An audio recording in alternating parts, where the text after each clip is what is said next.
কেমন আছো? মা কেমন থাকবো বাবা? কেন আবার বেন্ডিজ করলাম, আবার আধার কার্ডের জেরক্স লাগলো, রেশন কার্ডের জেরক্স, ওই যে সদর হাসপাতালে আবার মানে ই করলো, মানে ভর্তি আনিলাম, ভর্তি হবো না, ভর্তি হলে আমার অসুবিধা হবে। হাত ঠিক হয় নাই? না হাত ঠিক হয় না, হাত ভাঙা গেছে।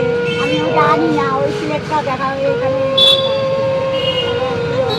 আমার একদিনের 100 টাকা নিচ্ছি, একদিনের 500 টাকা নিচ্ছি। আমার মেয়ে বলে আমি 9টার সময় গেছি, হাত খুলে নিয়ে আসি, খুলে নিয়ে আবার বলছে আধার কার্ডের জেরক্স লাগবে ওর, আর রেশন কার্ডের জেরক্স লাগবে। তারপরে ট্রেন আবার বেন্ডিজ হবে, আবার এগুলো ফটো উঠাইয়ে দেখবে, ফটো উঠাইলে আবার দেখলো এই তো ওটাই তো, টোটো ভাড়াও তো লাগে না। কাজ করছি অনেক বছর, একটা বাড়ি জোয়ান কালে এনকালে বাচ্চাগুলো ছোট ছোট ছিল, ছেলেগুলো এই বাড়িতে গেছি একটু ভাত চাইছে, তো ভাত নাই।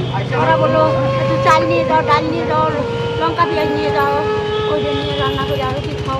নাও, দুঃখ কইরো না। মা কি করবো, দুঃখ তো হয় মা, ওইটাই তো, একটু মায়া লাগে। এইটা তোমার নাতিকে দিবা। নাতিটাও কষ্ট করে, মা তোমরা ভালো থাকো। আমি মাটা তো দিদি আশীর্বাদ করি, তোমরা ভালো থাকো, আমি মারা যাই। না না, এগুলো বলো কেন? তুমি মারা গেলে তোমার নাতিকে কে দেখবে? দেখবো ও চাই আমি তাহলে তুমি, তোমাকে বলছি না ওকে একটু বুঝাই বলতে, তাহলে তাহলে হচ্ছে হোমে দিয়ে দিবা, বুঝছো? হোমে দিয়ে দিবা। হোমে দিলে কি হবে বলো তো, অন্তত খাওয়ার তো অসুবিধা হবে না। জামাই আর নাতিরে দিদি দাওয়া দেয়, তাই একটু শুনে।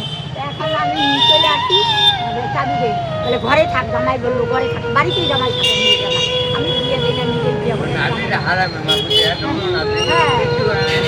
কিচ্ছু করে না, এখন তো হাত ভাঙা, এখন তো আরো।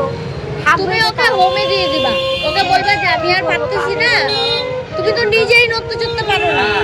পারি না তো নড়তে চড়তে, মায়ের গাওটা কত হয়েছে রে, সবাই আমি লোককে বুঝে আপেল টাপেল আইনে দিয়েছিলাম, লোককে উঠে যায়, বাপু বুঝে আপনি দেবো না, এটা একজনকে রাতে মেরে খাই। কি করবো, মায়া লাগে। তাই তো, বাচ্চা বাচ্চা থেকে মানুষ মাথাতে কুষ্টি বুদ্ধি। তুমি ওকে হোমে দিয়ে দিবা। কি করবো বলে কি, হোমে থাকলে তো অন্তত ও ভালো থাকবে না। ওটাই তো, আমার সিদ্ধ করতে হয় দুবার, জানো, নাইলে আমার তো মেয়ে দুবার দিবে। ওইটাই তো, মেয়ে তো আমার একটাই, 2 ছেলে মেরে গেছে, মেয়ে তো বুঝে না। মেয়ে কোথায় থাকে তোমার? আমার মেয়ে ওখানে থাকে, মানে 2-3টা ঘর বাদ দিয়া, নাইলে নাই, নাইলে নাই। তোমার মেয়ে দেখে না তোমাকে? দেখে, বলে, হ্যাঁ বলে আমার মেয়ে, বলে কি যখন আমি আমাকে যে দিবে এক মুঠি, ওকে দিব না আমি খাবো।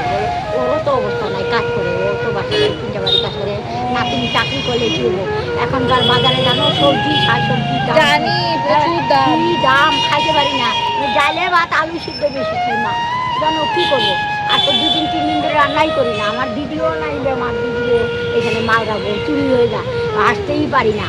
দেখো না, তোমাদের আসতেও দিন দুদিন আজকে তোমাদের আশীর্বাদ করে করে চলে গেছি, জানো। এরকম চায়েরও দোকান ছিল না, সব পূজা করি, চায়েরও দোকান ছিল।